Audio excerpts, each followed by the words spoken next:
Hello दोस्तों, हमारे इस यूट्यूब चैनल पर आपका वापस से स्वागत है। अगर आप चैनल पर नए हो तो चैनल को लाइक कीजिए, सब्सक्राइब कीजिए और ज़्यादा से ज़्यादा लोगों के पास शेयर कीजिए। वीडियो के नीचे डिस्क्रिप्शन में आपको लिंक दिया गया है ट्विटर और टेलीग्राम का, तो उसको आप ज्वाइन कर सकते हो। आज अपन इम्पोर्टेंट बात करने जा रहे हैं सप्लाई और डिमांड जोन के बारे में। वो एक सीक्रेट चीज़ है, वो आपको कोई नहीं बताएगा। तो चलते हैं अपना आज बात करते हैं। देखो, चार्ट में बताने के लिए मेरे पास टाइम के अभाव के कारण मैं आपको एक वाइट बोर्ड पे ही समझा रहा हूँ। अगर आपको वीडियो अच्छा लगे या समझ में ना आए तो मेरे को कमेंट करके मुझे बताएं। तो देखिए, जैसे प्राइस ऐसे चल रही है, ठीक है, ऐसे प्राइस चल रही है ना। तो यहाँ पे आ गया सप्लाई जोन, फिर यहाँ पे आ गया सप्लाई जोन, और ये ट्रेंड चल रहा है, ये एक डाउन ट्रेंड चल रहा है। तो हमेशा आपको मैं कई वीडियो में बता चुका हूँ कि ट्रेंड के हिसाब से ट्रेड लिया करो। डाउन ट्रेंड चल रहा है तो डाउन ट्रेंड के हिसाब से ट्रेड लिया करो, और अप ट्रेंड चल रहा है तो अप ट्रेंड के हिसाब से बाय सेल किया करो। तो जैसे ये सप्लाई जोन है, ये प्राइस यहाँ पे चल रही है, वहाँ से ऊपर की तरफ गई, फिर वहाँ से रिजेक्शन लिया ये सप्लाई जोन के पास से और नीचे आया। तो आपको क्या करना है, ऐसे सिनेरियो में सेल लगानी है। यहाँ पे सेल लिया ना तो यहाँ पे टेक प्रॉफिट बुक कर लिया। तो ये एक डाउन ट्रेंड है। अप ट्रेंड की बात करें तो जैसे मान लो प्राइस ऐसे ऊपर की तरफ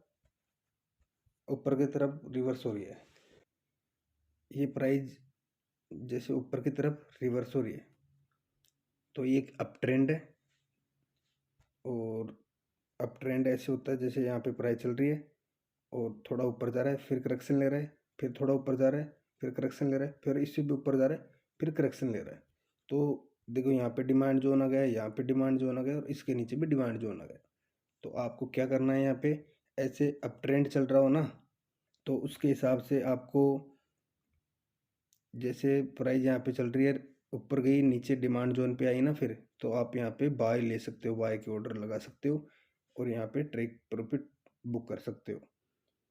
वापस उसी जोन में प्राइस आ सकती है डिमांड जोन के लिए, और फिर से वहाँ पे रिवर्स होती है। तो उस चीज़ का आपको बिल्कुल ध्यान में रखना है। जैसे ये जोन है, ये ऊपर तो सप्लाई जोन आ गया और नीचे आ गया डिमांड जोन, ठीक है। यहाँ से सेलिंग करनी है और यहाँ से बाइंग करनी है, और प्राइस यहाँ पे इसके बीच में कंसोलिडेट हो रही है, थोड़ा ऊपर भी जा रही है, वो मैनिपुलेशन होता है। और बीच में जैसे कंसोलिडेट हुई ना प्राइस, तो आपको ध्यान में रखना है।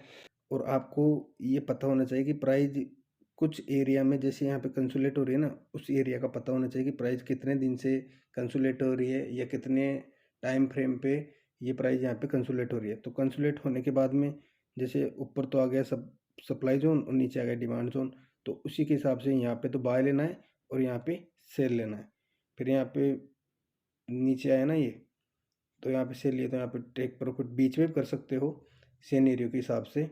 सेकंड पॉइंट की बात करते हैं, सीक्रेट सेकंड पॉइंट की बात करते हैं। तो ये सप्लाई जोन है, नीचे डिमांड जोन है। तो प्राइस जैसे यहाँ पे ऐसे चल रही है, ठीक है, ऐसे चल रही है ना। तो कुछ क्षेत्र ऐसे होते हैं उसमें सप्लाई और डिमांड जोन कायम नहीं रहते हैं, कि यहाँ पे प्राइस चल रही है ना, सप्लाई जोन पे जाके फिर डिमांड जोन पे आ रही है। तो उसमें आपको एक चीज़ का ध्यान रखना है कि ऐसे कोई प्राइस चलती है ना किसी भी एरिया में, तो वो ब्रेकआउट ज़रूर होगी, या तो ऊपर के लिए या नीचे के लिए। तो उसमें जो डिमांड जोन और सप्लाई जोन है वो इनवैलिड हो जाते हैं। तो इस चीज़ का भी आपको ध्यान रखना है। तीसरे पॉइंट की बात करते हैं, वो एक इम्पोर्टेंट है कि एक ही क्षेत्र में व्यापार नहीं करना है। जैसे मानते हैं प्राइस 2000 के पास में ट्रेड कर रही है, ठीक है, 2000 के बाद में 1950 के बीच में, मतलब इसी जोन में, इन दोनों जोनों में प्राइस ट्रेड कर रही है 1950 से लेके और 2000 के बीच में। एक उदाहरण, जो 50 पॉइंटों का एरिया है, इसमें प्राइस अगर चल रही है ना, कंसोलिडेट हो रही है, कभी 2000 जाती है, कभी 1950 आती है, कभी 1950 से फिर 2000 जाती है, फिर 1950 आती है। तो जैसे प्राइस यहाँ पे कंसोलिडेट हो रही है ना इसी एरिया में, तो उसमें आपको क्या करना है, व्यापार बिल्कुल नहीं करना है, कोई भी बाई सेल की एंट्री नहीं लेनी है, क्योंकि वहाँ से ब्रेकआउट प्राइस होगी, लेकिन कब होगी उसका पता लगाना मुश्किल है। केवल उन मजबूत क्षेत्रों में व्यापार करें जो ट्रेंड के हिसाब से दिशा को समझ सके। तो यहाँ पे 2000 के पास में प्राइस चल रही है और नीचे 1950 के, तो कभी कभी आपने देखा होगा किसी भी मार्केट में कि प्राइस ऐसे ही चलती रहती है और उसके बाद में ऐसी ब्रेकआउट होती है, या तो ऊपर के लिए या नीचे के लिए। तो इस चीज़ का बिल्कुल आपको ध्यान में रखना है। और चौथे पॉइंट की अपन बात करते हैं, सप्लाई और डिमांड जोन में प्रॉफिट बुक कब करें, उसके बारे में बात करते हैं। तो जैसे सप्लाई जोन, ये डिमांड जोन और प्राइस ऐसे आ रही है, ठीक है, ऐसे चल रही है। देखो चार्ट होता तो आपको बिल्कुल अच्छे से समझ में आता, टाइम के अभाव के कारण मैं आपको ऐसे ही समझा सकता हूँ। और जैसे सप्लाई जोन से डिमांड जोन पे प्राइस आई, तो आपको क्या करना है, यहाँ पे सेल ले लिया सिनेरियो के हिसाब से और यहाँ पर प्रॉफिट बुक कर लिया। जैसे ही आप डिमांड जोन और सप्लाई जोन को अच्छे से देखोगे, समझोगे, उस हिसाब से कि प्राइस कौन से रेजिस्टेंस एरिया पे रुक रही है, या कौन से लेवल को तोड़ रही है, या कौन से लेवल के पास में रिजेक्ट हो रही है, और कहाँ से ब्रेकआउट हो रही है, इन चीज़ों को आपको समझना पड़ेगा। जैसे यहाँ पे सेल ले लिया, उसके बाद में यहाँ पे प्रॉफिट बुक कर लिया, ठीक है।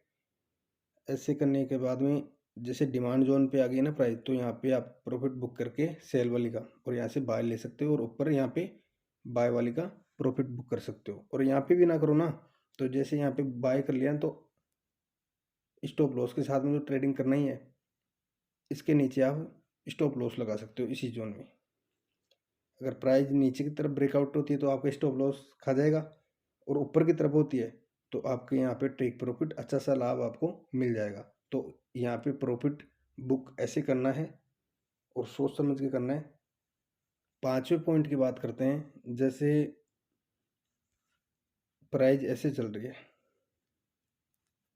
इसी जोन में, ठीक है, तो वो ज़रूर ऊपर और नीचे ज़रूर जाएगी, ब्रेकआउट ज़रूर होगी। इस चीज़ का आपको बिल्कुल ध्यान में रखना है कि ज़्यादातर प्राइस कहाँ पे कंसोलिडेट हो रही है, ये आपको बिल्कुल ध्यान में रखना है। और जैसे ही वहाँ से ब्रेकआउट होती है ना, तो बाय सेल के ऑर्डर उसी हिसाब से लगाइए। और आप अगर चैनल पे नए हो तो चैनल को लाइक कीजिए, सब्सक्राइब कीजिए और ज़्यादा से ज़्यादा लोगों के पास शेयर कीजिए। तो आई होप इस वीडियो में जो भी जानकारी मैंने बताई है वो आपको बिल्कुल समझ में आ गई होगी। अगर नहीं आती है तो मुझे कमेंट बॉक्स में लिख के भेजिए, मैं आपके लिए, अगर आपको नहीं समझ में आती है तो वो कैंडल वाला चार्ट लेके आपको उसी के हिसाब से मैं बता दूंगा। और सप्लाई और डिमांड जोन का बिल्कुल ख्याल रखना है, स्टॉप लॉस के साथ में ट्रेडिंग करना है। तो आई होप इस वीडियो में जो भी जानकारी मैंने बताई वो आपको बिल्कुल समझ में आ गई होगी। तो आज के लिए बस इतना ही, मिलते हैं नेक्स्ट वीडियो में। Thank you, thanks a lot.